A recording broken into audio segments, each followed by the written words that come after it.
melhor atendimento e qualidade, oferecendo a você a palavra de poder e liberdade, de alegria e muita paz, com preços especiais. O Shopping da Bíblia e você, opções na escolha.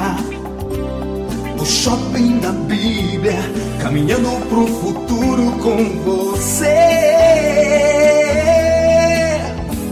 O Shopping da Bíblia, a caminho do futuro com você. Você encontra Shopping da Bíblia em 2 endereços. Na Avenida Washington Soares, números 3.823, na Água Fria. Conheça também o Shopping da Bíblia em Messejana, na Avenida Mendes Sá, 617. Ligue 3278-7138. Shopping da Bíblia, uma loja missionária. O Shopping da Bíblia, a caminho do futuro com você. Agnus, vestindo com elegância, ternos com corte italiano e tecidos importados especiais, blazer, calças, camisas sociais em todos os tamanhos. Agnus, a roupa do crente elegante. Aceitamos todos os cartões de crédito. Desconto especial para pastores. Agnus, Avenida Washington Soares, 3823, 6 Bocas. Já refúgio a glória eterna de Jesus, o Rei dos Reis. E você é o nosso convidado especial a participar do nosso culto de adoração a Deus na Igreja Assembleia de Deus Cristo Salva. Confira nossos endereços e vem junto com a gente. Avenida Mendes Sá, 617, Messejana. Rua Beatriz Gurgel, número 1018, Palpina. Avenida Washington Soares, 3823, Água Fria. Rua Desembargador Juca Filho, 109, Jardim das Oliveiras. Rua Pedestre J57, Curió. Rua 87, número 195, na segunda etapa, José Walter. Rua 5, 950, Janguru Sul. Rua 87, 145, Cidade Jardim 2. Rua do Cruzeiro, 711, Coaçu, Eusébio. Avenida Alberto Maranhão, 3055, Bom Jardim, Mossoró, Rio Grande do Norte. Assembleia de Deus Cristo Salva. Jesus tem uma palavra para a sua vida. Venha, traga toda a sua família. Você é o nosso convidado especial. Vem sendo, vem Jesus. Glória, glória, aleluia. Glória, glória, aleluia.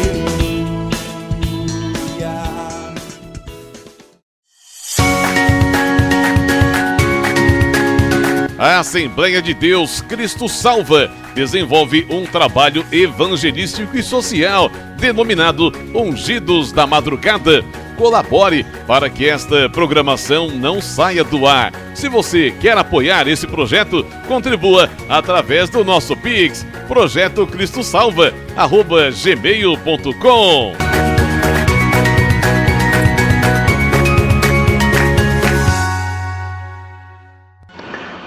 Bom dia, a paz do Senhor, aqui é o Bispo Márcio Monteiro. Você vai agora ouvir uma mensagem gloriosa da Palavra de Deus. De segunda a sexta-feira, de 7 às 8 da manhã, estamos aqui com estas mensagens que você todos os dias pode aprender mais e mais da Palavra do Senhor. E aos sábados, de 10 a meio-dia. Esteja conosco aqui na Rádio 101.3, diariamente, nesta programação da Assembleia de Deus Cristo Salva. Deus abençoe. Fique agora com essa mensagem.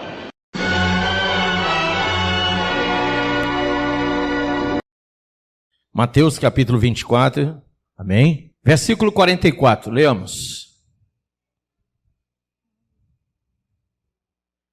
A seguir Jesus lhes disse: são estas as palavras que eu vos falei, estando ainda convosco, importava que se cumprisse tudo o que de mim está escrito na lei de Moisés, nos profetas e nos salmos.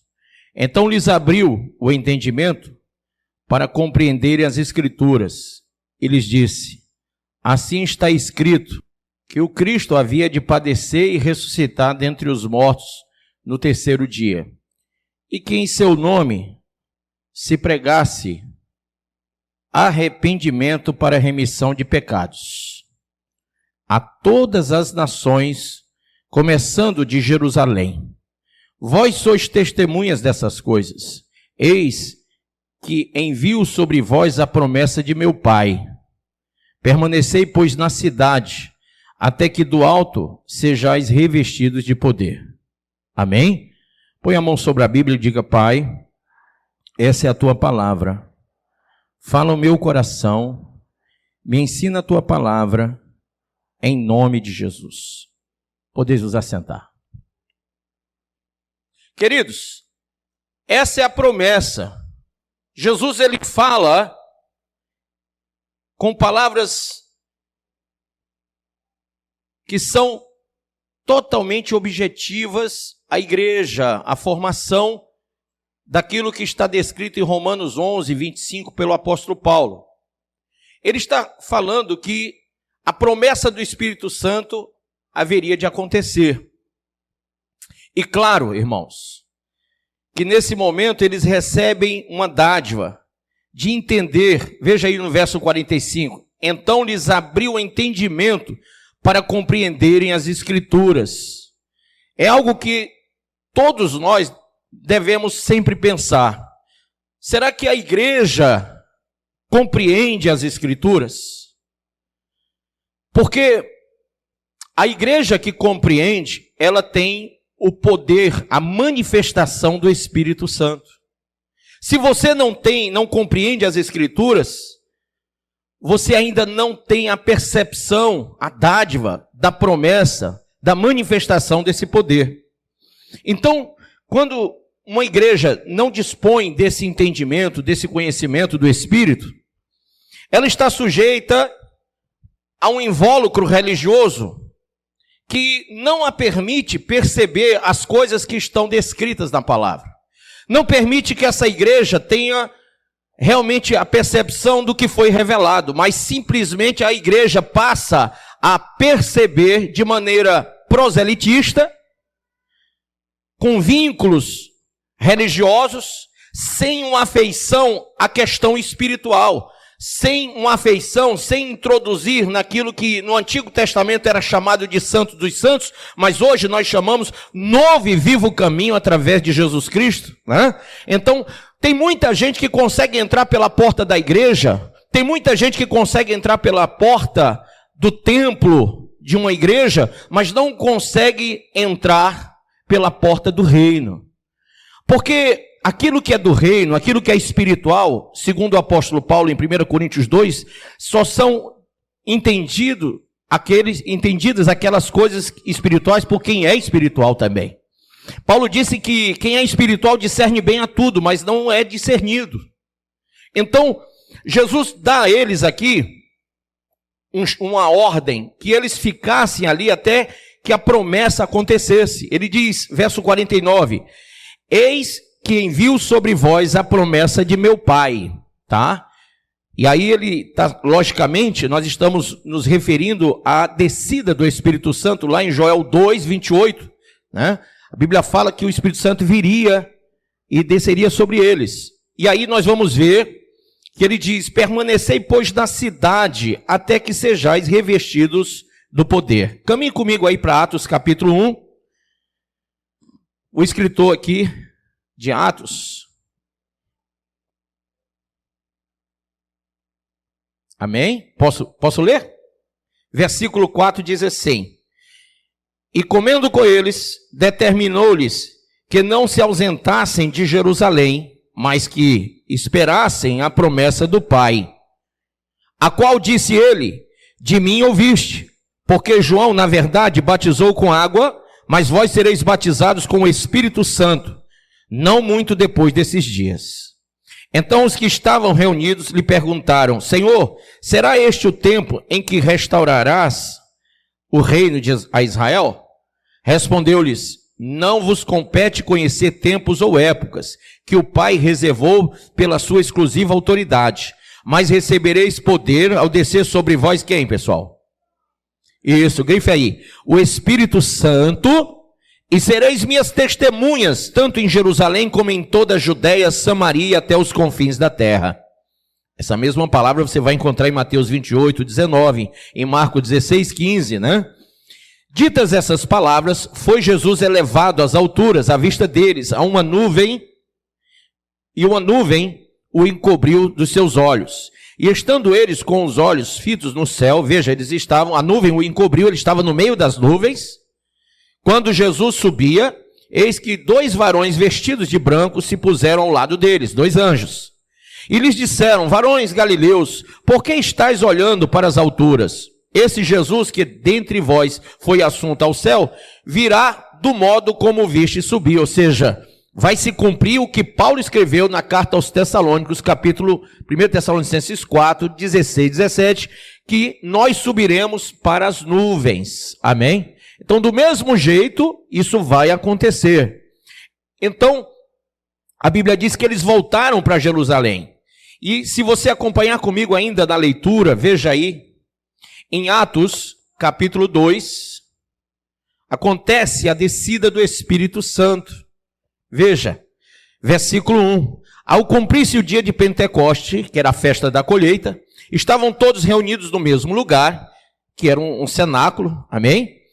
E, de repente, veio do céu um som como de um vento impetuoso e encheu toda a casa onde estavam assentados. E apareceram distribuídas entre eles línguas como de fogo, e pousou uma sobre cada um deles. Todos ficaram cheios do Espírito Santo e passaram a falar em outras línguas, segundo o Espírito lhes concedia que falassem. Interessante que todos que estavam lá entendiam o que eles falavam. O contrário do que aconteceu no período de Nimrod, na Torre de Babel. A Bíblia diz que na Torre de Babel Deus causou o quê? Confusão. Deus trouxe divisão de línguas e ninguém se entendia, por isso o nome Babel, confusão. Mas aqui no Pentecoste o Espírito Santo traz o quê? Entendimento. E eles todos falavam cada uma língua, mas todos conseguiam entender. Amém? Segundo a tradução dos originais, essas línguas não eram línguas celestiais, mas línguas humanas de várias nações que eram faladas naquele exato momento. Então, pessoas de várias nações, vejam só, ora, estavam habitando em Jerusalém judeus, homens piedosos, vindos de todas as nações debaixo do céu. Quando, pois, se fez ouvir aquela voz, afluiu a multidão que se possuiu de perplexidade, porquanto cada um os ouvia falar na sua própria. Então veja que eram línguas humanas. Estavam, pois, atônitos e se admiravam, dizendo: vede, não são porventura galileus todos esses que aí estão falando? E como os ouvimos falar cada um em nossa própria língua materna? Quem entendeu isso? Então o Senhor Deus estava trazendo entendimento, união, unificação. O que o Senhor estava apresentando é que através do Espírito Santo nós podemos alcançar a unidade da fé. Ninguém pode caminhar junto sem que o Espírito Santo esteja atestando, esteja trazendo o entendimento, quebrando toda a barreira, todos os intempéries do diabo. Ninguém consegue caminhar junto se o Espírito Santo não estiver agindo no nosso meio. Então veja, é interessante que nesse dado momento, muitas pessoas que hoje buscam os dons do Espírito, se você for olhar lá em 1 Coríntios 12, vai falar sobre quais são os dons. Quando a gente fala em Pentecoste, quando a gente fala da descida do Espírito Santo, a primeira coisa que as pessoas ligam são os dons do Espírito. Claro que a língua celestial foi falada, você vai ver logo depois em alguns textos de Corinto, mas Paulo mesmo diz, né? Eu, quando estive entre vós, não falei em línguas, né?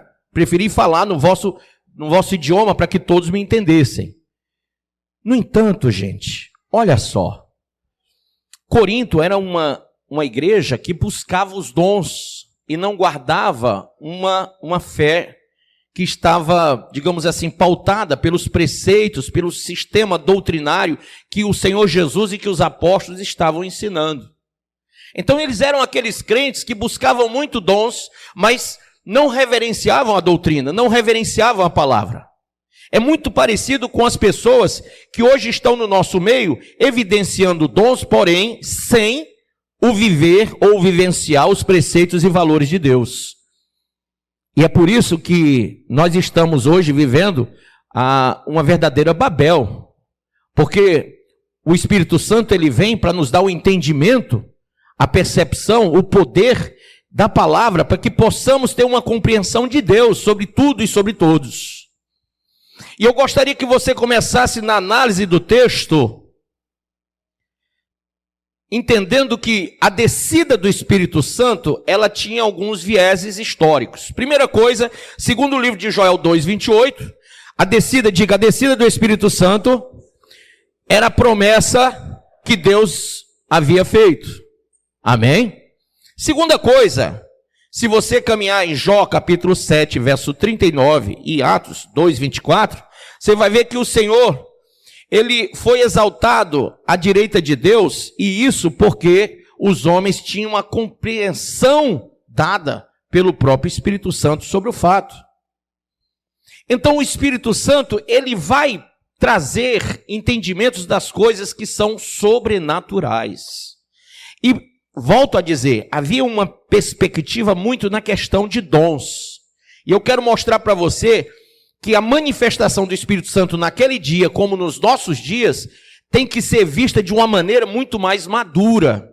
Porque os dons são necessários, os frutos do Espírito são consequência da ação do Espírito em nós, os dons foram distribuídos à igreja conforme a vontade dele, para que usemos. A armadura de Deus lá em Efésios também é altamente necessário. Mas imagine você que muita gente não compreende por que o Espírito Santo desceu para nós. Por que nos tornamos não vivemos mais com ele sobre nós e agindo em nós, vez por outra, como foi no Antigo Testamento, mas agora ele entra em nós e nos torna templo e morada dele. Por que isso?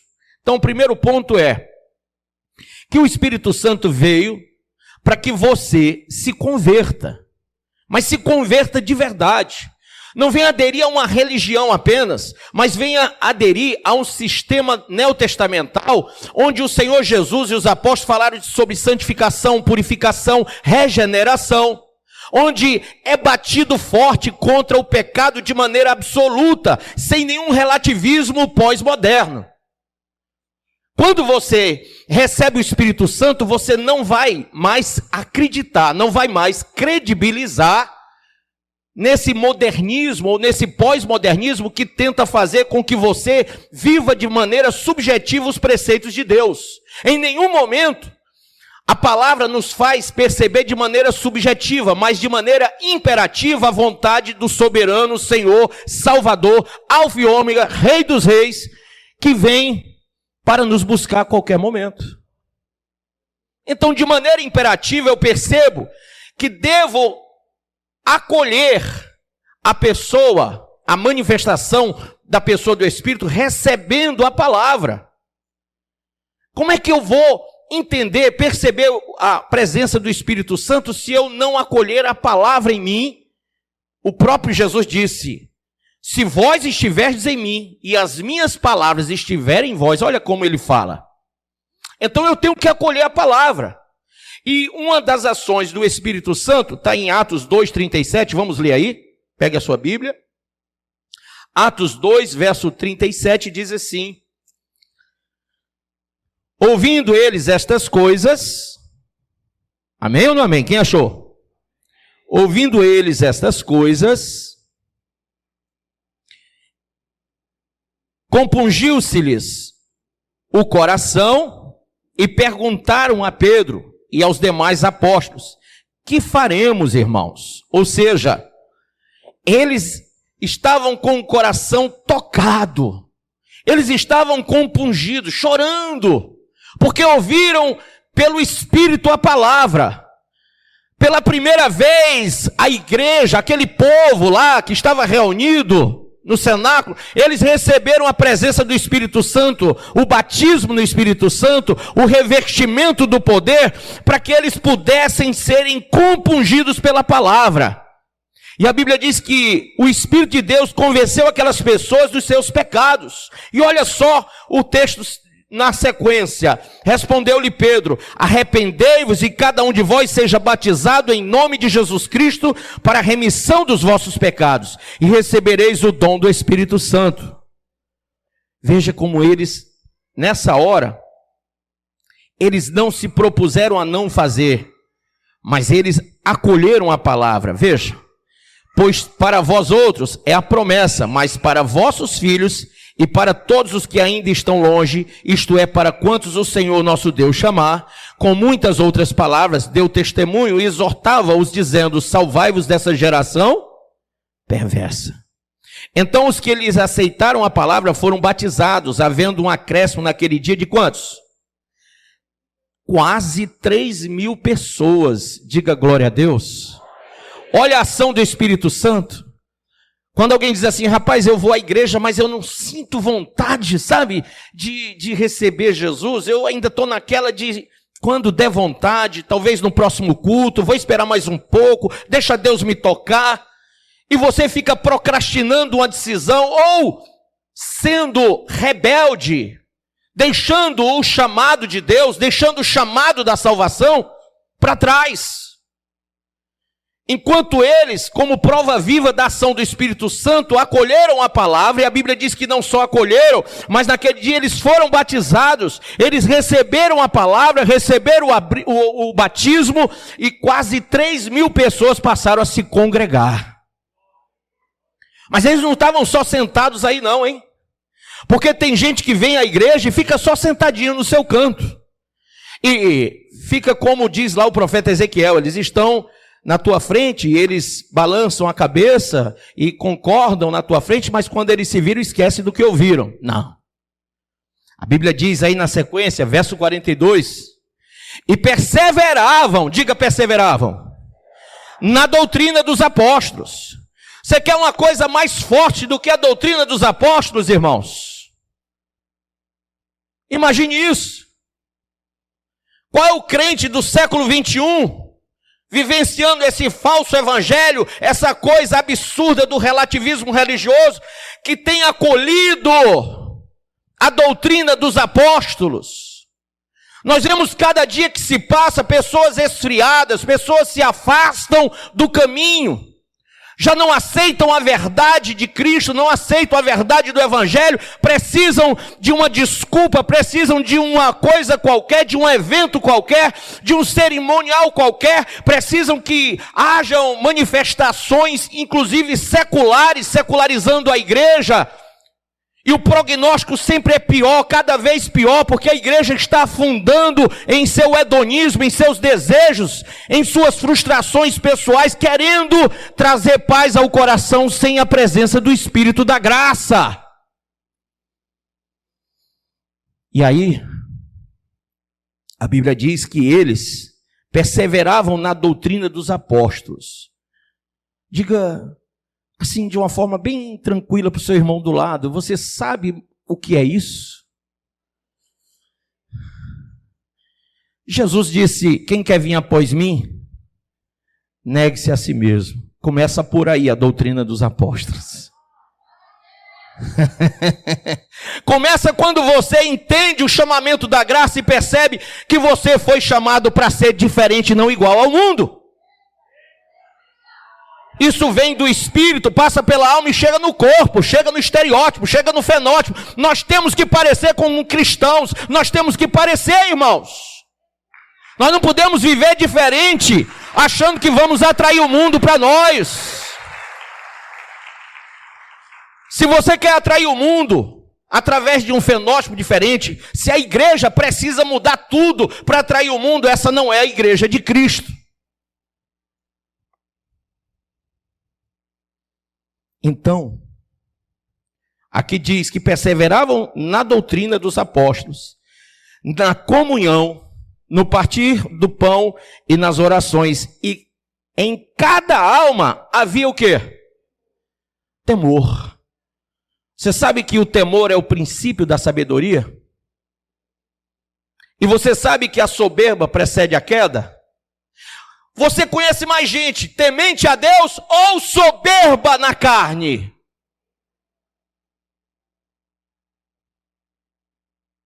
Por isso que Jesus disse que é mais fácil um camelo entrar pelo fundo de uma agulha do que um rico entrar no reino dos céus.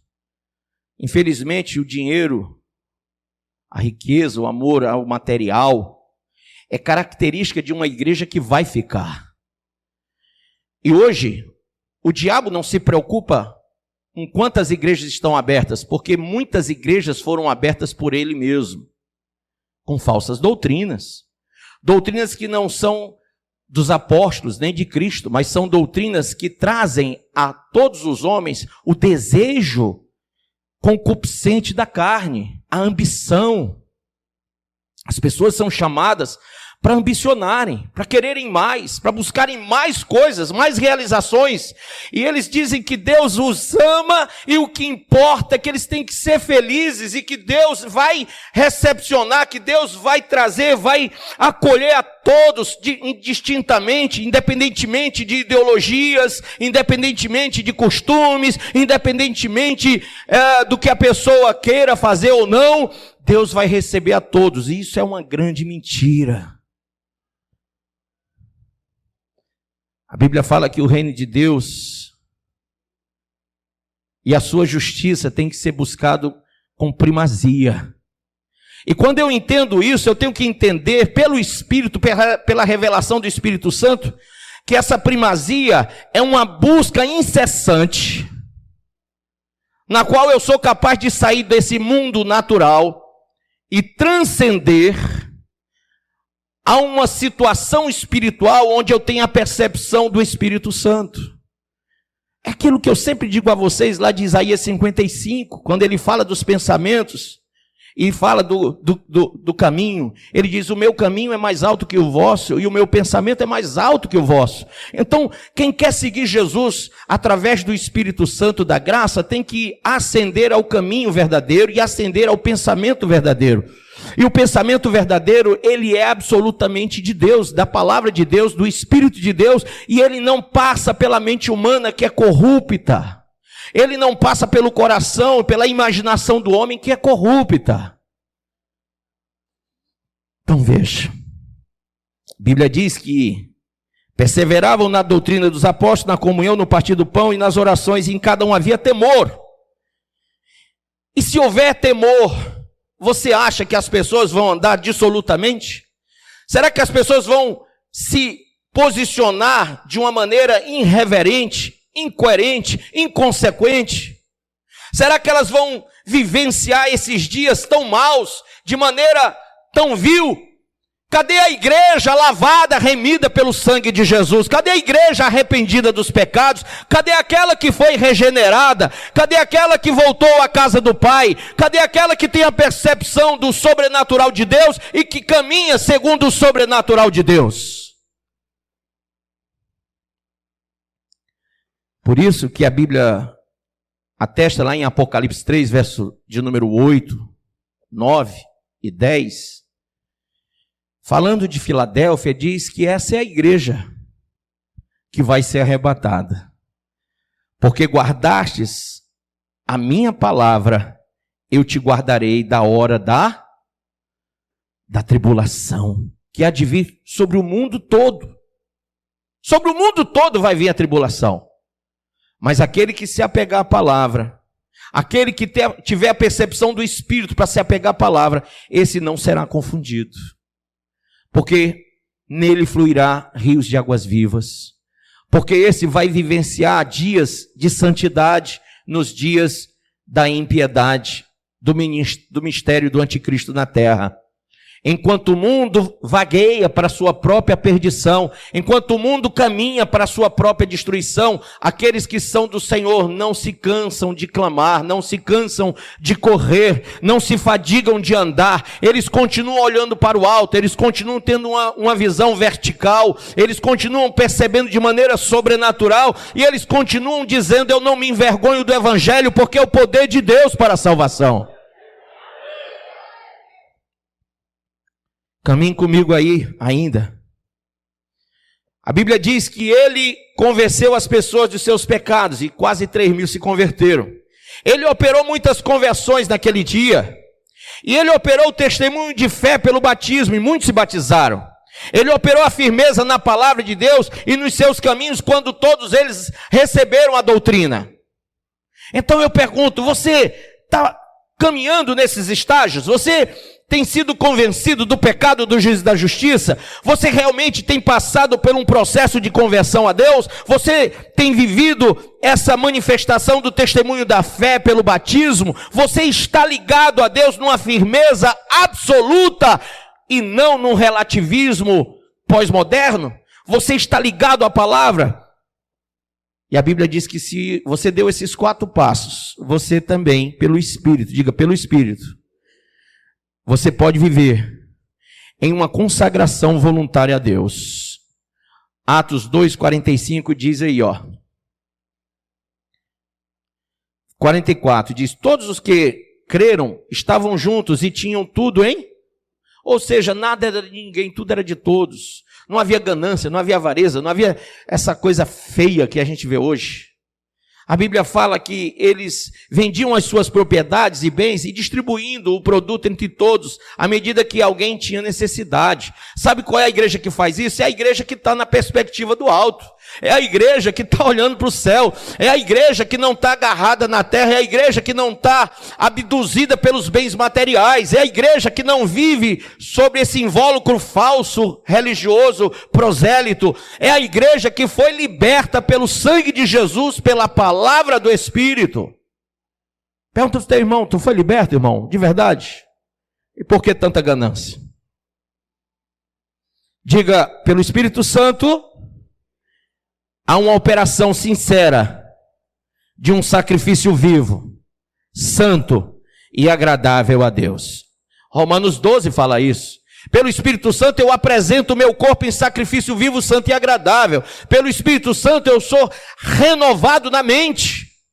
O Espírito Santo me renova na mente para que eu perceba a boa, perfeita e agradável vontade de Deus. É o Espírito Santo que me revela que já não sou eu que vivo, é Cristo que vive em mim. Que as coisas velhas já ficaram para trás. É o Espírito Santo que me renova a cada manhã. É o Espírito Santo que me faz caminhar pelo caminho de Deus. Eu não tenho a revelação dessa palavra de hoje. Ela vem do Espírito Santo.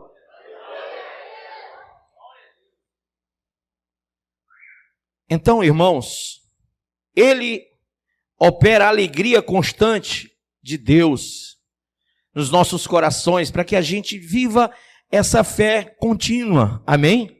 Sem olhar para um lado, sem olhar para o outro, sem sermos abomináveis aos olhos de Deus. Há quantas coisas que eu vejo que são abomináveis aos olhos do Senhor. Sabe, quando ele enviou o Espírito Santo, aquele povo se converteu e se moldou em conformidade com aquilo que a palavra dos apóstolos, que a doutrina dos apóstolos estava trazendo para eles. Então imagine você que lá no Antigo Testamento, quando alguém chegou para reconhecer o seu pecado, né, eles estavam todos vivendo dias muito maus de destruição, e aí eles chegam até Josué e dizem para o sacerdote, eles dizem assim: olha, nós estamos vivendo dias muito ruins, e nós precisamos mudar. Diz aí o que é que a gente tem que fazer. E foi dada a ordem que eles despedissem as mulheres de outras nações, junto com seus filhos. Isso é duro, mas eles não podiam esquecer da palavra que o Senhor tinha dado lá no Êxodo, né? Salvo engano, no capítulo 9, verso 30 e alguma coisa, quando o Senhor disse: olha, não se misturem com essas nações, vocês vão entrar em uma terra de gente abominável, gente que pratica o que é mal. gente que vive na prática do erro, não se misturem com eles. Eles se misturaram. Se misturaram do rei aos sacerdotes, aos filhos dos sacerdotes, todos se misturaram e todos tinham que abrir mão agora. Todos tinham que abrir mão de toda mistura. Amém ou não amém? Você tem se misturado, sim ou não? Que evangelho é esse da mistura? Onde a gente concebe o santo e o profano. Será que Deus, Ele coaduna com esta visão do santo e do profano? De você um dia, vamos usar o termo do popular, acende uma vela para Deus e outro dia para o diabo. Um dia está quente, um dia está frio. Você é aquela pessoa inconstante. Será que Deus coaduna com isso? Olha que por pouco, Adão e Eva, eu digo pouco, porque à vista dos pecados que são cometidos hoje, à vista da maldade crescente de hoje, comer de um fruto, desobedecer, é fichinha, sim ou não? Mas veja quão grande paga, quão grande juízo a desobediência de Adão e Eva trouxe para a raça humana. Por isso hoje, uma das maiores jogadas do diabo para perverter você e para levar você ao lago que arde com fogo e enxofre, é o relativismo. É você imaginar que você pode conviver com as práticas do pecado e de santidade. Que você pode fazer um misto. Quando no passado foi ordenado não se misturar e deixar de lado as misturas, e agora na presença do Espírito Santo, na formação da igreja, veja em 2 Coríntios capítulo 5, verso 17. Vamos ler aí. 2 Coríntios 5, 17.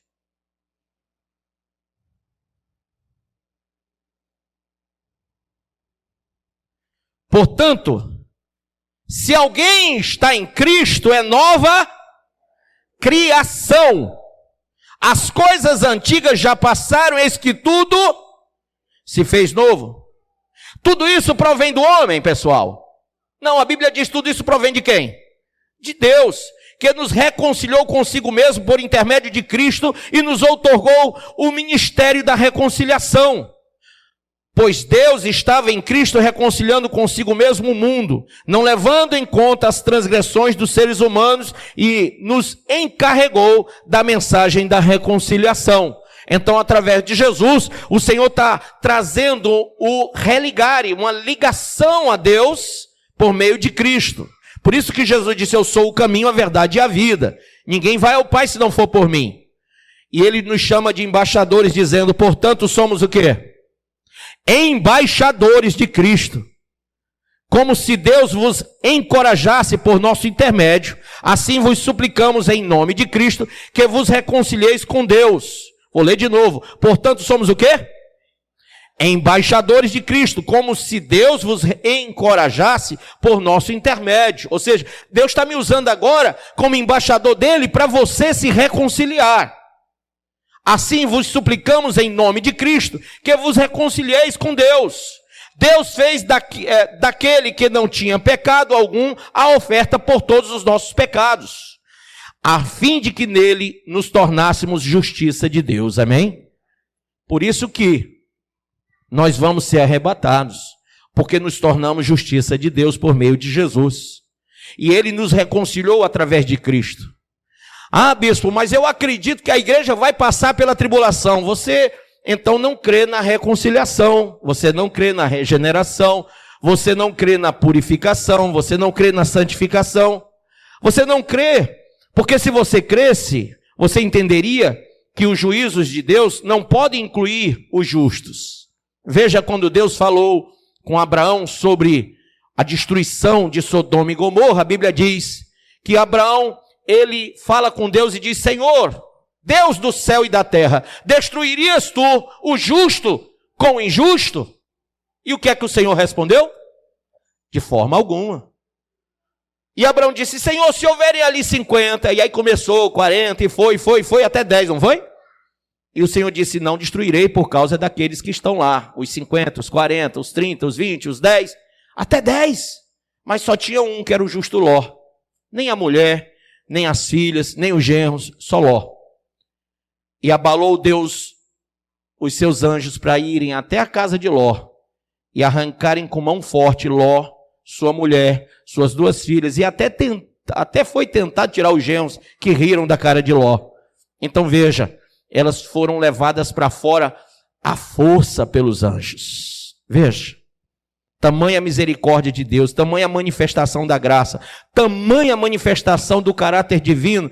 Deus jamais vai fazer o justo pagar junto com o injusto.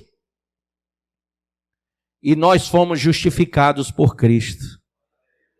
Quem crê que foi justificado? Todo aquele que nele foi regenerado, todo aquele que por ele foi reconciliado. Mas é claro que para eu identificar se eu fui reconciliado e regenerado, eu tenho que olhar para mim mesmo. Quando você vai cear, o que é que você faz? Examine se o homem não é o vizinho, é a si mesmo. Você tem que examinar a si mesmo. Por quê? Porque todos os dias nós erramos. E temos que andar em remissão. Temos que andar vigilantes. Sabe por quê, irmãos? Porque a Bíblia diz que aquele que está de pé, cuide para que não caia. E o Senhor Jesus, no sermão profético, falou que viria como um ladrão, quando o mundo não o esperasse. Então, eu não sei se você está esperando, como eu, a vinda de Jesus hoje, agora, nesse segundo, mas o mundo não. Agora, nesse carnaval aí, levantaram uma placa, e na placa dizia céu ou inferno, e o mundo gritou inferno, inferno, inferno.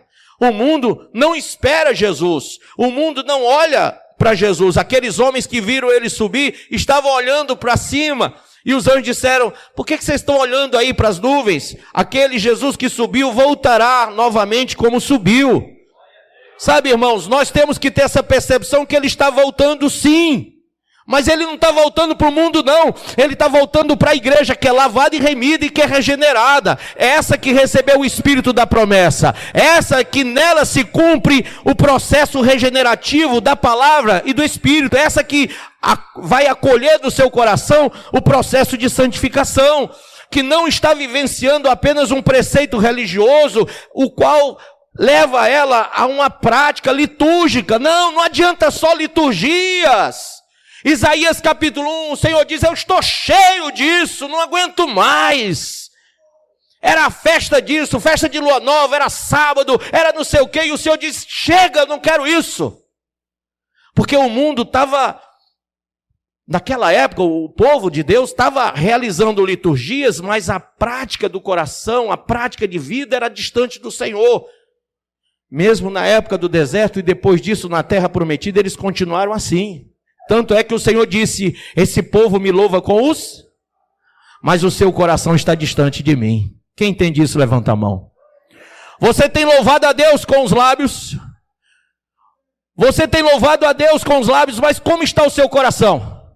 O coração é o centro das emoções, o coração é o centro das decisões, o coração é o centro do intelecto humano. Qual é a sua decisão diante da prostituição, da impureza, da lascívia do mundo? Qual é a sua decisão diante da impureza, irmão? Qual é a sua decisão diante da idolatria, da feitiçaria, da inimizade, das porfias da terra? Qual é a sua posição diante de tudo que o mundo apresenta, diante dos pratos que o diabo apresenta?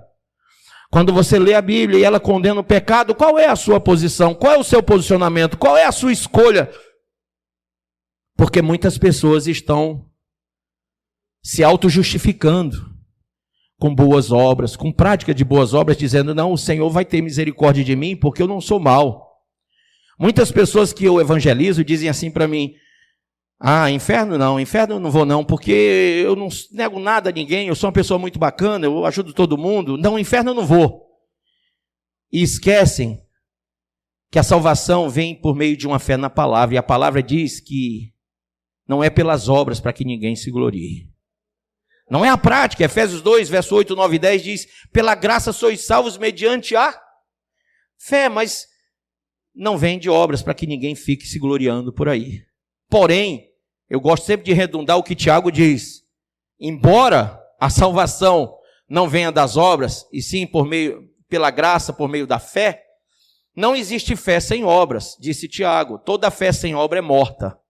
Então, para que eu viva a fé, eu tenho que praticar as obras. Amém? Isso não me justifica, mas isso me coloca como alguém que realmente crê na graça de Deus e vive a graça de Deus, que foi lavado, que foi regenerado, que foi restaurado, sim, no meu caráter, na minha personalidade, as minhas escolhas, tudo isso perpassa por um credo, por um sentimento de credo muito grande. Quando eu sou transformado no meu homem interior e a minha percepção é que sou um pecador miserável que preciso da graça de Deus. Quem entende isso?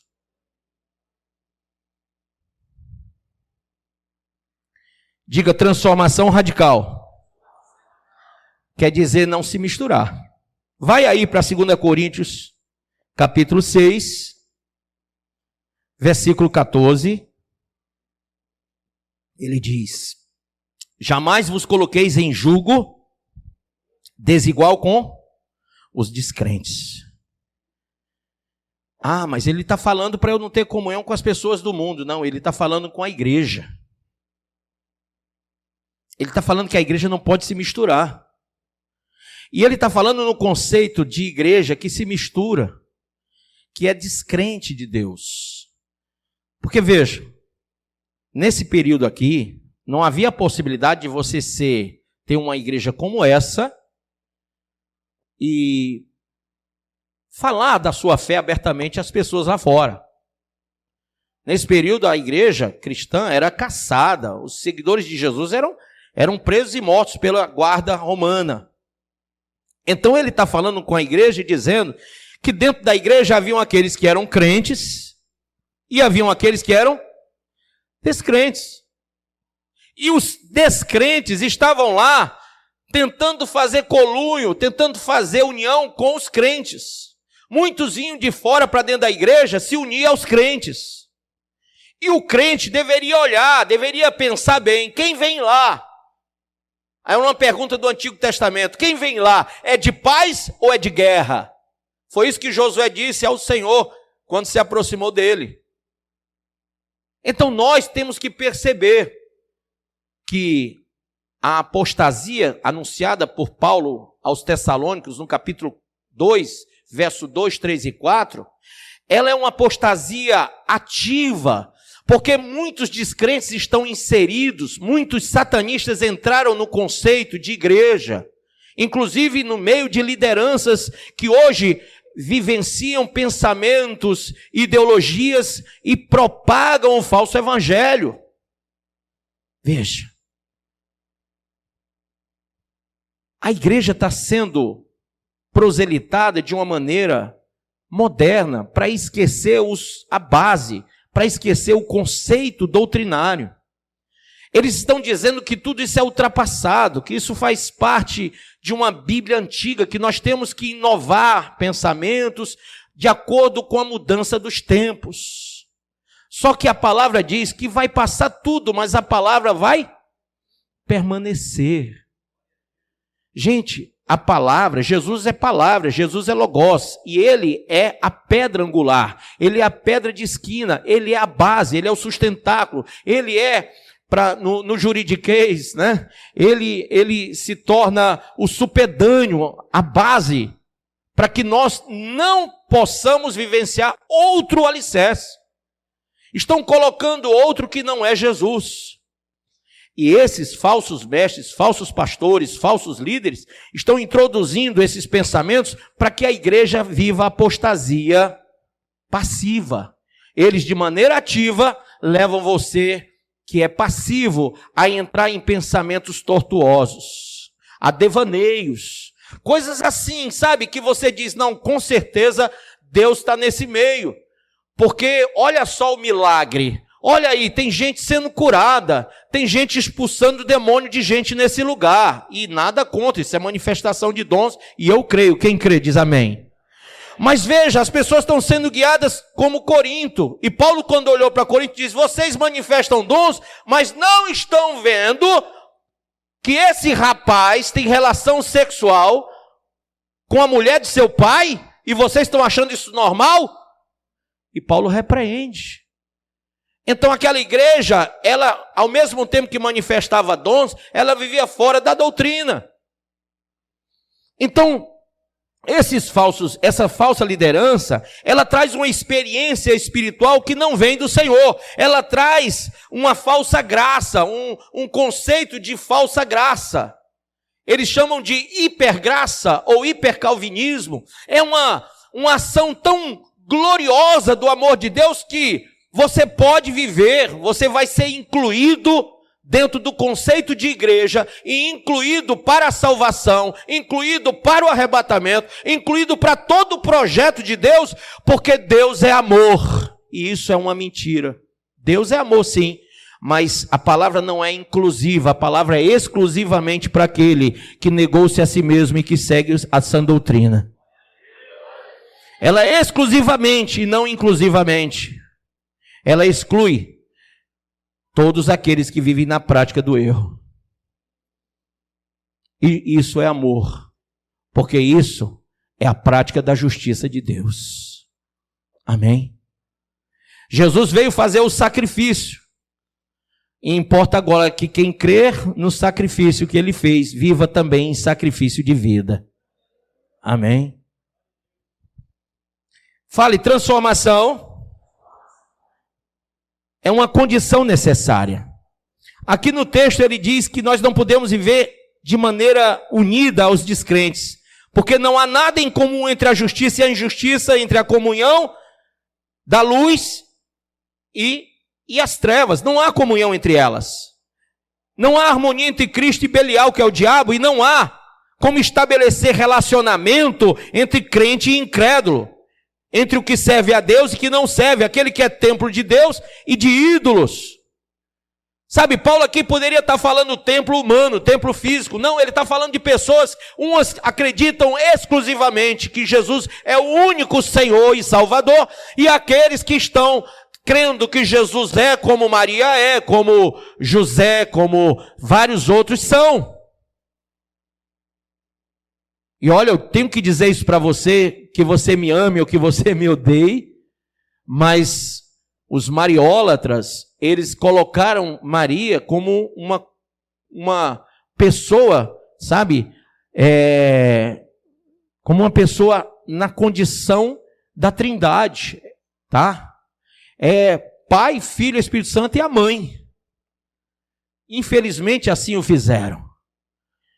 E Maria nunca quis isso. Ela chamou Jesus na oração dela de meu Senhor e meu Salvador. Maria nunca, ela foi agraciada em gerar no seu ventre o Filho de Deus, mas ele foi concebido pelo Espírito Santo. Não houve, tá? Participação de José. Eu acredito também que Deus não precisaria de forma alguma do óvulo de Maria, porque foi concebido pelo Espírito. Então toda a manifestação de Deus, gente. Sabe, quando Jesus morreu, alguém disse, ele foi ressuscitado por Deus. Não, ele ressuscitou. A palavra ressuscitar quer dizer levantar. Ele levantou. Não foi o Pai que o ressuscitou, foi ele mesmo que se levantou da morte. Porque a morte não teve poder sobre ele. Quem entende isso? Mas Maria morreu, Buda morreu, Maomé morreu, e todos os grandes religiosos do mundo inteiro, os deuses de todos os religiosos do mundo inteiro morreram. Os que viveram, né, pelo menos. Porque inventaram muitas coisas, inventaram muitos deuses. Mas todos eles tiveram um fim. Jesus não. Jesus ressuscitou. Amém? Para terminar, irmãos, mas não é menos importante o que eu vou dizer, de jeito nenhum, diga, remissão de pecado e da culpa faz parte do projeto do Espírito Santo. Para que nós possamos nos conhecer, é necessário que o Espírito Santo abra a nossa visão. Você se conhece? Você já entendeu o quanto você está distante de... Tem muita gente que se conforma com a falsa religião porque ainda não entendeu pela revelação do Espírito, ainda não consegue enxergar com olhos espirituais. Amém?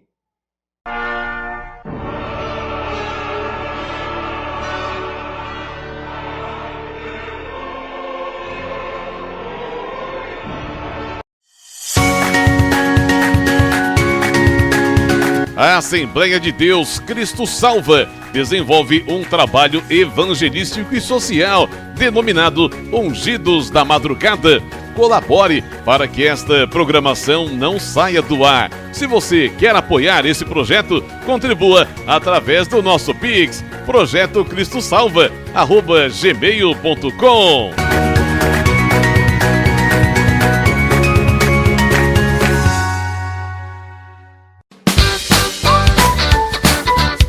E se liga nessa, Assembleia de Deus Cristo Salva. Toda sexta-feira tem vigília no Centro de Adoração Cristo Salva, a partir das 10h30 da noite, ali na Avenida Doutor Manuel Soares, número 276, Aquirás. Venha ser edificado, Deus tem uma palavra para você. Venha e traga toda a sua família.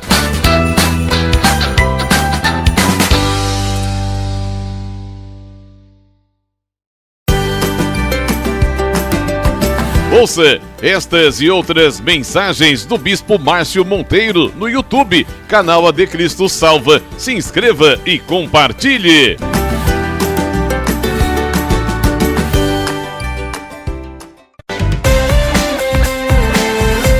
Faça as 3 orações diárias no Instagram do Bispo Márcio Monteiro, ao meio-dia, às 18 horas e à meia-noite. E a partir das 2 da tarde tem o programa escatológico A Última Trombeta.